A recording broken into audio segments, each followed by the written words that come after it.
کیا اپریل تک فوج غیر سیاسی نہیں تھی؟ انصار عباسی کا تجزیہ۔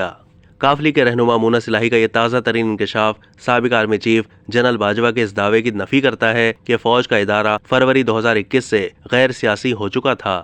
نجی ٹی وی کو انٹرویو دیتے ہوئے مونا صلاحی کا کہنا تھا کہ مارچ اور اپریل کے درمیان سابق وزیر اعظم عمران خان کے خلاف عدم اعتماد کی تحریک کے موقع پر انہیں جنرل باجوہ نے مشورہ دیا تھا کہ پی ٹی آئی کی حمایت کریں۔ اگرچہ مونا صلاحی نے یہ بیان جنرل باجوہ کو پی ٹی آئی والوں کی تنقید سے بچانے کے لیے دیا ہے، لیکن وزیر اعلیٰ پنجاب کے صاحبزادے نے جو کچھ کہا اس سے تصدیق ہوتی ہے کہ اسٹیبلشمنٹ اپریل 2022 تک غیر سیاسی نہیں تھی۔ مونا صلاحی کا اصرار تھا کہ جس وقت پی ٹی آئی والے جنرل باجوہ پر سخت تنقید کر رہے تھے، اس وقت یہ جنرل باجوہ ہی تھے جنہوں نے اس دریا کا رخ موڑنے کی کوشش کی جو پی ٹی آئی والوں کو بہا لے جا رہا تھا۔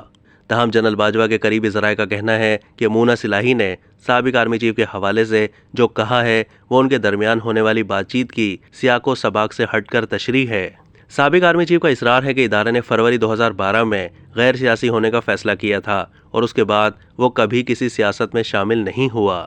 دلچسپ بات یہ ہے کہ جس وقت مونا صلاحی یہ بتا رہے تھے کہ انہوں نے کس طرح عمران خان کا ساتھ دینے کا فیصلہ کیا، اس وقت کچھ مخفی قوتیں بھی تھیں جنہوں نے اپوزیشن کی حوصلہ افزائی کی کہ عمران خان کے خلاف تحریک عدم اعتماد لائیں۔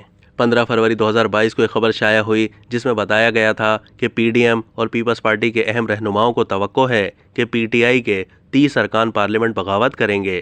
اس خبر میں عمران خان کو نکال باہر کرنے کے لیے اس وقت کی اپوزیشن کے خفیہ پلان کا ذکر کیا گیا تھا۔ خبر میں بتایا گیا تھا کہ اپوزیشن نے عمران خان کے خلاف عدم اعتماد کی تحریک لانے کا فیصلہ کر لیا ہے اور اس کے پیچھے کوئی نہ کوئی چکر ہے، کیونکہ اہم رہنماؤں نے بڑی امیدیں وابستہ کر لی ہیں کہ معاملات پلان کے مطابق آگے بڑھیں گے اور یہ معاملہ خفیہ رکھا جا رہا ہے۔ صرف چند ہی لوگ اس کے بارے میں جانتے ہیں۔ 20 سے 30 پی ٹی آئی ارکان اپوزیشن کا ساتھ دیں گے، جبکہ کاف لیگ اور ایم کیو ایم جیسی حکومتی اتحادی جماعتوں کے ساتھ بھی رابطہ بھی پلان کا حصہ ہے۔ پر امید رہنماؤں کو کاف لیگ اور ایم کیو ایم والوں کے ساتھ اپنی حالیہ بات چیت سے مایوسی نہیں ہے۔ انہیں امید ہے کہ پی ٹی آئی کے اتحادی درست وقت پر ان کا ساتھ دیں گے۔ اگرچہ یہ مشکل نظر آ رہا ہے، لیکن پر امید رہنماؤں کو یقین تھا کہ پی ٹی آئی کے کچھ ارکان وزیر اعظم کے خلاف مہینے کے آخر میں عدم اعتماد کی تحریک پیش ہونے پر ان کا ساتھ دیں گے۔ اب تک کے لیے اتنا ہی۔ مزید معلومات کے لیے ڈیلی جنگ کے یوٹیوب چینل کو سبسکرائب کیجیے۔